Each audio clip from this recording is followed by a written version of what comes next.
Hello mumeze mute? Banje kubasuhuza mwese mudahwema kunkurikira muri mu mpande z'igihugu cyacu cy'u Rwanda zigiye zitandukanye, Majyaruguru, Amajyepfo, Burengerazuba n'Iburasirazuba.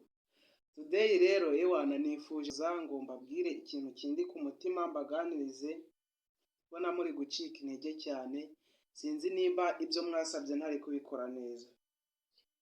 Uyu munsi nifuje kuza kugira ngo tugire ikintu tuganira, mumbwire muri komenti, mumatinge, hariho na namba zanjye, mumpamagare mumbwire ukuntu bimeze.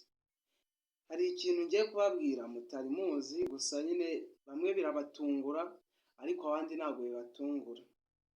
Today rero ukuntu bimeze, njye nifuje, murabizi ko ndi umuhanzi, amusinga artist, murabizi.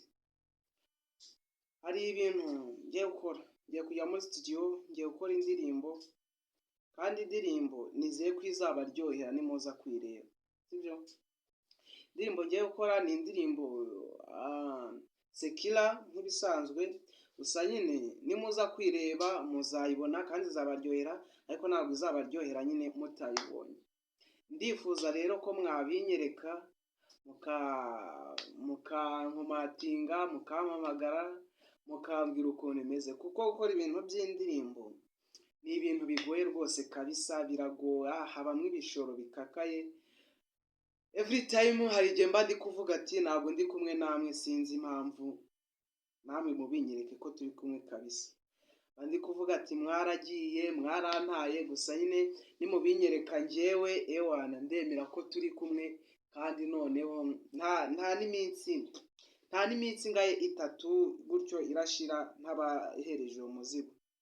N'icyo mbasaba, nimungaragarize urukundo, murebe amakuru ngenda mbaha kuri channel yacu yitwa Blaze Boy TV Show. Nuko nimureke tuzamure iyi channel yacu, kuko iyi channel ngishaka kuzaba ibintu bikomeye cyane.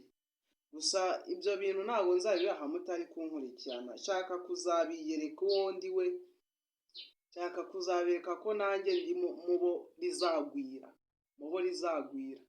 Icyo mbasaba mwebwe rero, mubikuye ku mutima, naho wareba ino video uri umuntu umwe wenyine gusa, ndagusabye pe my friend, isharinge pe, ushyire kuri stati zawe, usharinge kuri Facebook, usharinge ahantu henshi, n'abandi rwose mugende musharinga, tuzamurane, munzamure. Rega ndi uwanyu, nta management mfite, icyo ni icya mbere. Ikindi cya kabiri, nta muntu mfite nyine uri kunkurikirana wenda ku buryo yavuga ati bigeze aha, wenda reka ngushyiremo amafaranga.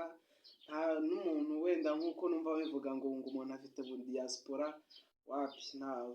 Icyo mbasaba mwebwe, nimubikore mubikunze ko wenda twazagira ikintu tugeraho kubera mwebwe, kuko mwebwe ni mwe mutugira abo turi twe. Icyo mbasabye mwebwe, mubikuye ku mutima pe, naho wareba ino video uri umuntu umwe wenyine, ndagusabye iparitaje, wisharinge,